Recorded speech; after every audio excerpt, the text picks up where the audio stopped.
Assalamualaikum warahmatullahi wabarakatuh. Perkenalkan, nama saya Purwaningsih. Anak saya bernama Muhammad Yusrizal. Awal terkenanya penyakit anak saya ada benjolan di sekitar leher. Karena saya 24 jam dengan anak saya, kita pasti lebih tahu keadaan anak kita ya. Saya pertama panggil dokter ke rumah, lalu diberikan obat untuk menghilangkan benjolan itu. Berobat pertama seminggu, obat sudah habis, ternyata benjolan makin membesar. Setelah itu diberikan antibiotik untuk mengembaskan benjolannya sama dokter panggilannya itu. Setelah itu dokter itu lepas tangan, dia harus merujuk anak saya ke spesialis anak. Ya memang karena dari awal, dari lahir anak saya ini terbiasa dengan dokter anak ya, karena sepertinya dosis untuk bidan sama dokter umum itu tidak bisa mengatasi untuk penyakit anak saya. Akhirnya saya dari situ saya ketemu spesialis anak, lalu didiagnosa ronsen lengkap, ternyata divonisnya itu TB.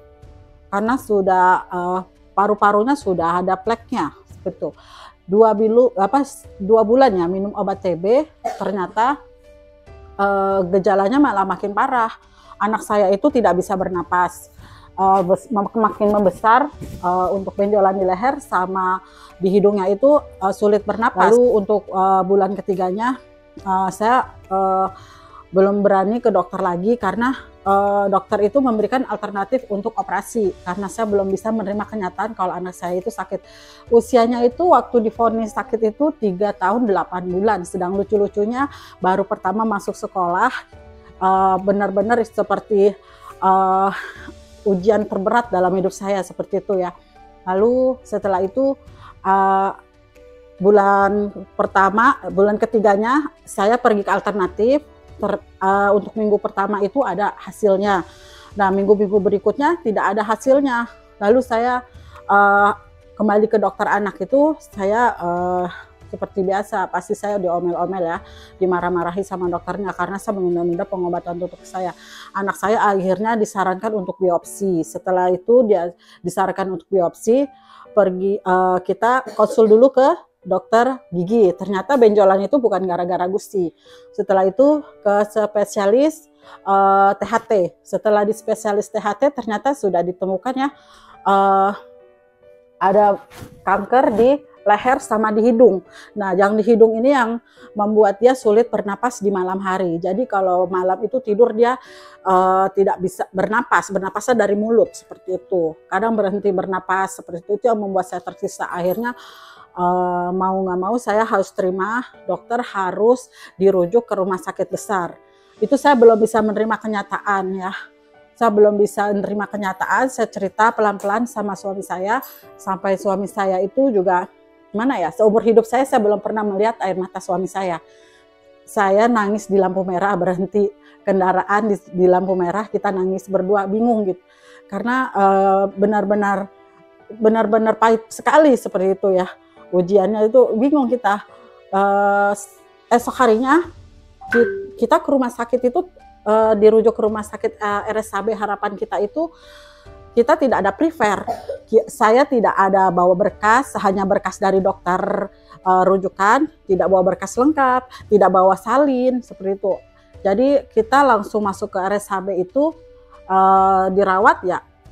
Alhamdulillah, Masya Allah di RSHB ini sudah tersedia baju salin, baju ganti, jadi lengkap gitu. Kita tinggal bawa badan saja sama berkas itu. Dan sambutan dari perawat-perawatnya tuh Masya Allah ya, benar-benar merawat anak kita ini seperti merawat anak sendiri. Dari tanggal 16 Desember anak saya dilakukan tindakan biopsi, seminggunya BMP. Setelah itu dilakukan BMP, kurang lebih 2 minggu saya di sini, lalu saya menerima protokol sementara sambil menunggu hasil BMP dan biopsi seperti itu. Lalu setelah itu BMP sudah keluar, kita lakukan kemoterapi itu selama 2 minggu, Masya Allah, kempes leher anak saya benjolan di leher anak saya sama di hidung itu masya Allah ya sudah berkurang ya. Anak saya juga sudah lumayan segar. Setelah itu anak saya di kemo seminggu sekali selama 4 hari. Seperti itu, setiap seminggu sekali 4 hari kemo. Itu selama setahun. Dan terakhirnya masya Allah ya, BMP terakhir tuh masya Allah anak saya memang ada sedikit belasnya agak sedikit naik, cuman dokter bilang semua punya sel kanker, ada yang aktif ada yang negatif, karena anak saya kan masih sel kankernya itu masih aman ya, udah dinyatakan remisi. 2024 bulan Ramadan akhirnya saya mengajukan minta radiasi karena saya tidur secara raba-raba, saya selalu awati-wanti secara raba-raba, ada benjolan lari ke sana lari ke sini. Dokter Dina menyarankan untuk radiasi. Saya mengucapkan terima kasih untuk RSHB Harapan Kita yang sudah memberikan perawatan yang semaksimal mungkin untuk anak saya Muhammad Yusrizal ya. Semoga RSHB selalu jaya ya dan bisa mengobati anak-anak kanker, dan mudah-mudahan anak-anak kanker di seluruh dunia berkurang ya. Dan juga terima kasih untuk semua staf yang ada di RSHB untuk kemudahan administrasinya, untuk para dokter yang welcome sekali ya.